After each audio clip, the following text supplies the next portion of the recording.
Hi everyone, welcome back to Saqib Hub. In this video, we will talk about how to center taskbar icon in Windows 10. First of all, hide this search bar by right-clicking on taskbar, then select search and click on hidden. You see the search bar is now hidden.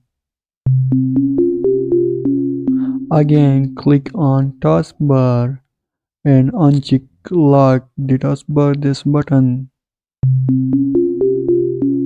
Now click on taskbar and go to toolbars and click on links.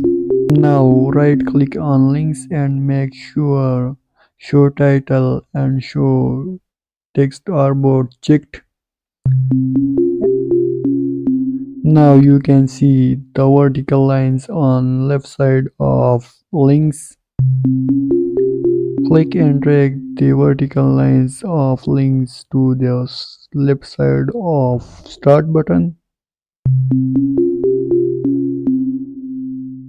Click on this vertical line and drag this and center the icon and as you wish. Perfectly align this using of these vertical lines. Drag this to center. Now right click on links and uncheck show title and again click and uncheck show text. Click on taskbar and check this option lock the taskbar. I hope this video will be very helpful for you. Thanks for watching.